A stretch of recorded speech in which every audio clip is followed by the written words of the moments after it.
situation not too great for Mel's Leviatán. got the spike. He's all the way in heaven, he's dropped it! That's the spike! The overheat moment! The positioning! What a blunder! What a whiff! It's match point for the way! You've got to be kidding me! They know He does the full damage! This is absolutely absurd! So today we're going to take a look at one of the craziest games and start off with one of, if not the craziest round in pro Valorant history. I showed the clip at the start and, well, I think that clip is one that's going to live long in my memory at least, you know, for just a round of pure chaos.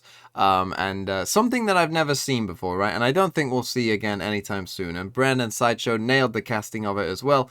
Everything about it was just so incredible. And let's start off with this round. And we're going to take a look at this round and then the rest of overtime as well in this third map, because it was just kind of crazy and you didn't know what was going to happen. It was full of clutch moments and it was just insane. So yeah, we're going to do that to give you some context of what's happened in the game so far. XSET won split fairly convincingly, you know, they look pretty good there. On Ascent, it was extremely close, but Melsa from Leviatán, the smokes player, controller player, just absolutely destroyed. He just popped off. He just went insane, like absolutely insane. Single-handedly won in that game. He was just winning every 1v2, 1v3, every clutch. It was just like, he just was unstoppable. Top fragging on Astra, went insane. And then we came to Haven, where it was 9-3 to Leviatán. On the defensive side, but then when the side swapped, XSET just kept destroying them with fast retakes, and I mean destroying them. And XSET, as you can see, got to 12-11, and so it looked like it was going to go in their favor. And actually, we have some Spectres here as well for the side of Leviatán. So let's take a look and start with, you know, potentially the craziest round that's ever happened in Pro Valorant. And what's going to happen is Leviatán are just going to go fast A. You know, game on the line, the tournament lives on the line, they're just going to go fast A. It's crazy. And Melsa is going to, as you can see, use his Omen ult into heaven here, right? So he's going to Omen ult in here. And that is obviously a mistake because he has the spike. He said in the interview afterwards that, you know, it was just a mistake, right? Like, it was just a mistake. Didn't realize he had the spike. And so, yeah, it was just a mistake. And what's going to happen is XSET are, you know, pretty used to this as a common play in NA as well. They use the breach aftershock. They have Aaron watching for it. They managed to kill him, right? And then they realize spike's down. Now, normally, you know, you aren't expecting that the spike would be down there. But it is, so what XSET decide to do is they Omen flash and just, you know, run, basically. Because now they just have to defend the spike, right? They don't have to even defend the site, they just have to defend this.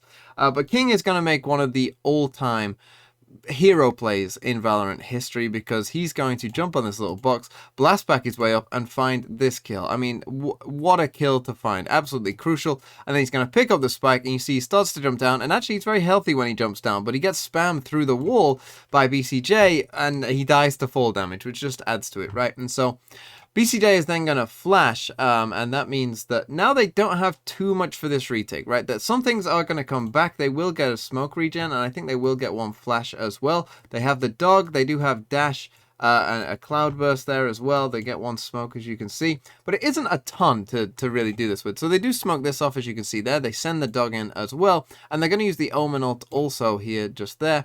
But the thing is, they use their one flash here, maybe a bit early. And, you know, you see that they aren't fully really ready to go. This breach stun comes out from Adverso as well to stop them. They destroy the Omen ult. And now, essentially, they are working with nothing, right? They have basically a dash at this point. That's pretty much all they have to use now. And that isn't a lot to do a whole retake with, right? Especially when the Jet is completely isolated on the other side to the other three. So they just have to dry swing eventually, and that's what BCJ does. They do get a trade there, but Zekken, you know, does just come out on his own, and he dies, right? And crucially, he dies to Adverso as well, who now gets his breach ult and is able to breach ult these last two players. That's going to give them one for free right there on Cryo. And now Aaron is obviously in a very difficult situation, and Adverso manages to win that fight and win the round for Leviatán there. I mean, one of the craziest rounds, I think, in Valorant history, and what I don't know. I don't even know what to say, because it was so absurd, and I was just losing my mind. If you were there for the co-stream, you know what I'm talking about. And yeah, it was a lot of fun. Now let's start with the overtime rounds, and we'll start with round 25. So obviously in overtime, each team is swapping sides each round. So Leviatán now are back on the defense, and XSET are on the attack for this one. And it starts out pretty slow for XSET, where We see the trade of breach stuns going each way here. We got a fade haunt in here. And one thing that Leviathan do here is they get very aggressive very early, right? Now XSET know about it. They send a sky flash out here. And so they know that this is probably happening because this is something that Leviathan like to do. But they also have Taco here with an op, you know, watching down C. So they have a lot of control, right? They have a lot.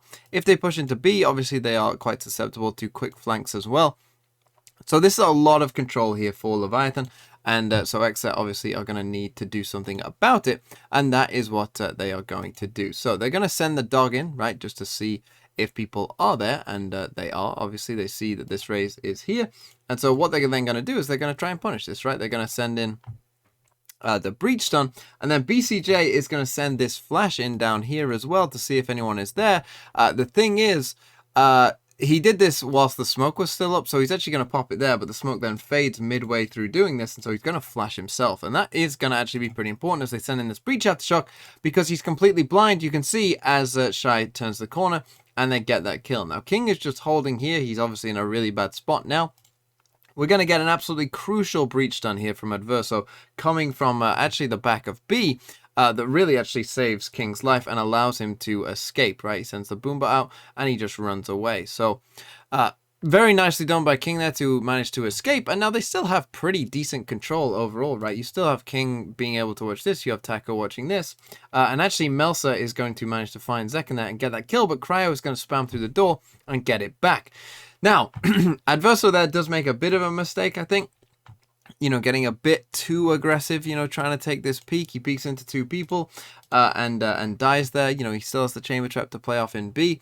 But yeah, perhaps getting a bit too aggressive there. We end up in a 2v3 and it doesn't look good for Leviathan. But again, Leviathan just have the clutch gene. Every single player, I think, in their team has a clutch gene.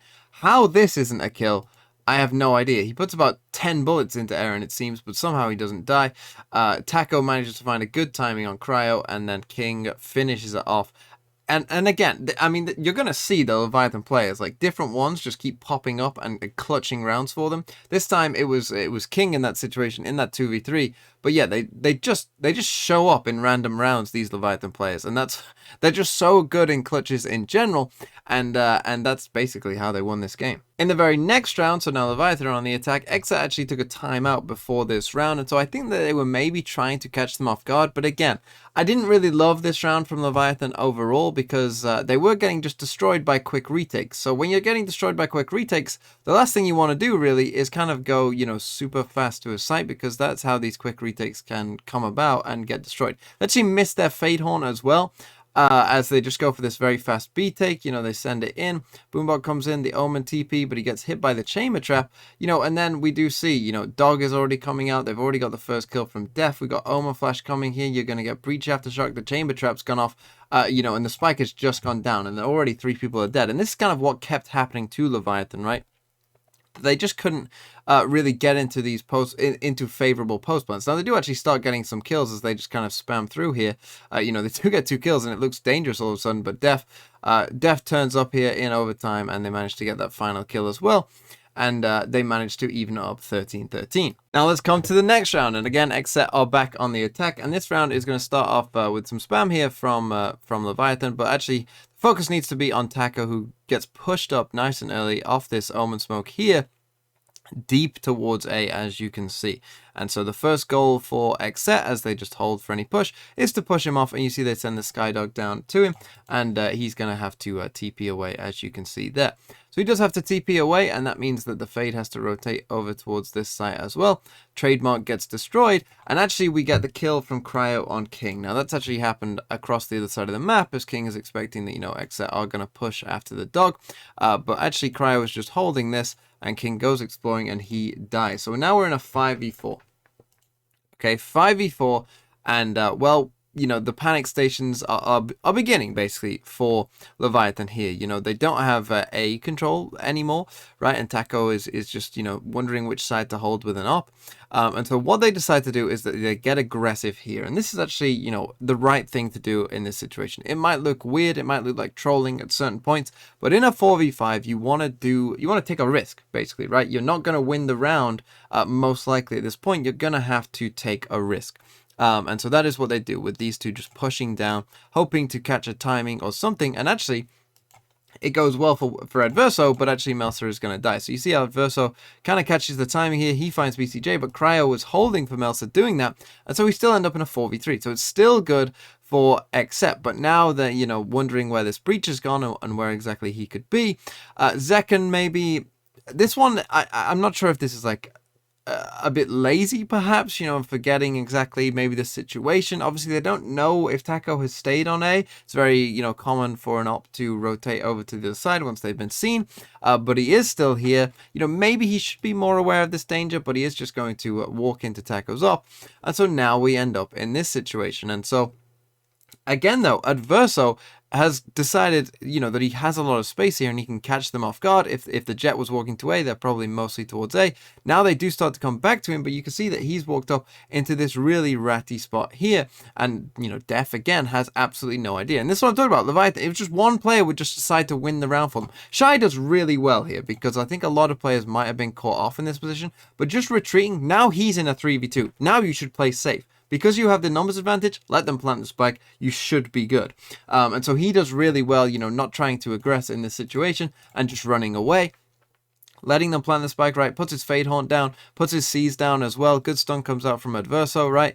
The time obviously is running low, but they will get the spike down, but they do the correct thing here, and Shy does really well. You know, they wait for Taco to come back to them, and Shy actually, you know, finds that kill, which is pretty important as well. Adverso sent a flash, and Shy manages to get that last kill as well, and they win the round.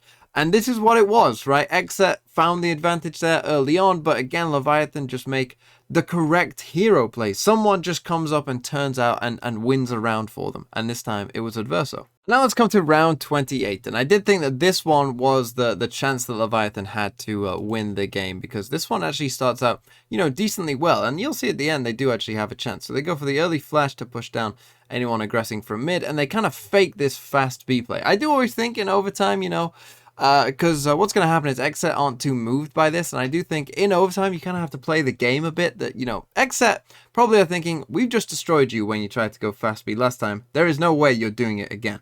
And so they don't really move. And I do think that, you know, that is like one of the quirks of overtime, is that, you know, everyone knows what you just did last time. But they actually quickly pivot to C, right? Which is a lot more believable that they might do this. And that is what they try and do. But they get stopped, right? So they stop putting in some of this utility. And we get a bit of a trade of utility, but they do get stopped, right? And they can't quite get in onto the site. And actually, XSET were all ready to, again, do this fast retake, right? There's 4 people already here.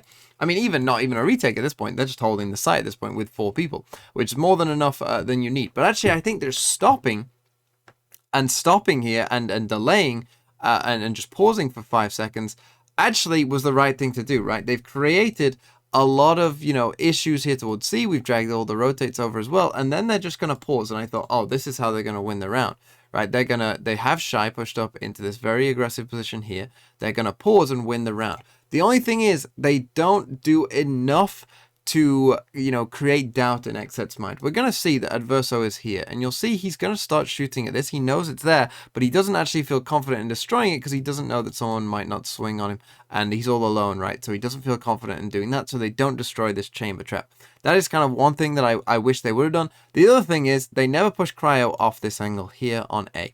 And that is obviously a big problem as well. I mean, it's going to be difficult for them to do it anyway, but even, you know, just putting down a smoke at some point probably would have gone, you know, potentially a long way to creating some problems, maybe just like a stun in there as well, right? Just to maybe create some doubt that they might have done this, right?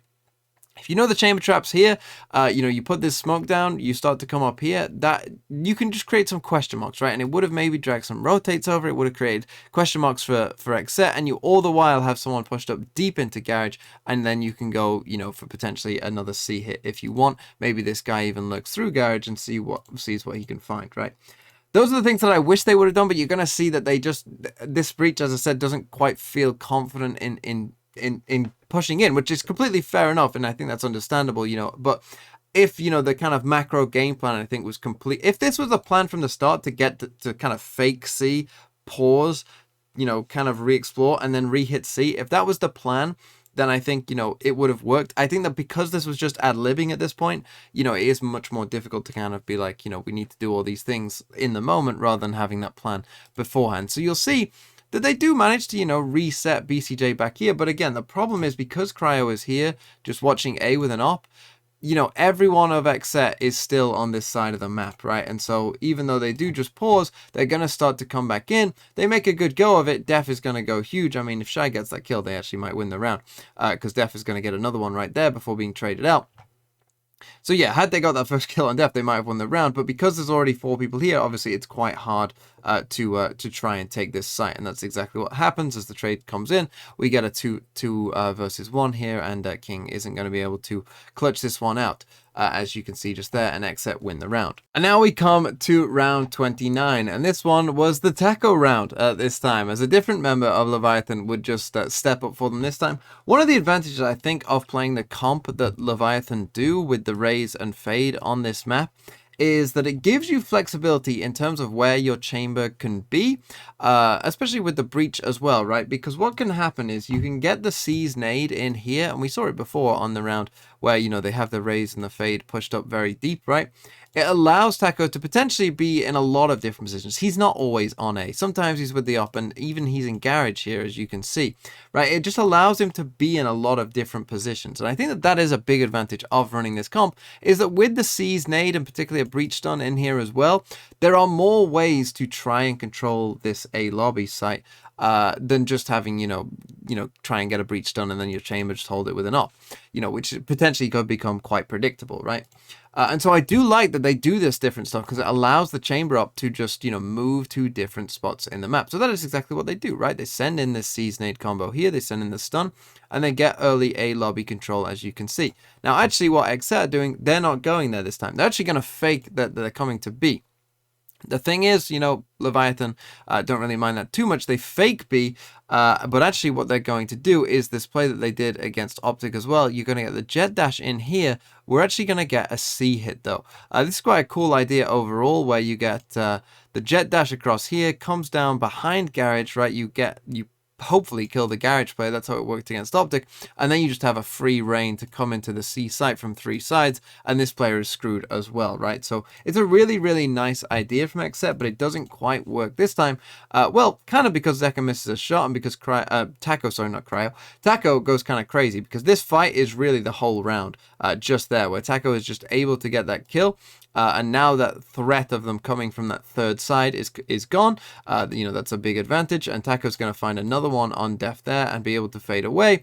Melsa does die, but Taco's actually able to get the third as well. And now the pressure is really on as the others start to flood in towards the site as well. They do manage to get one, but Adverso finishes them off, and Leviathan again win this round. And then finally we come to round number 30, which was the final round in the game. Leviathan are going to finally manage to win around, and it actually comes off the back of an A stack. Obviously, again, I think this comes down a bit to kind of, you know, the meta of the overtime, right? Leviathan have gone B quick once, they've done a C hit once.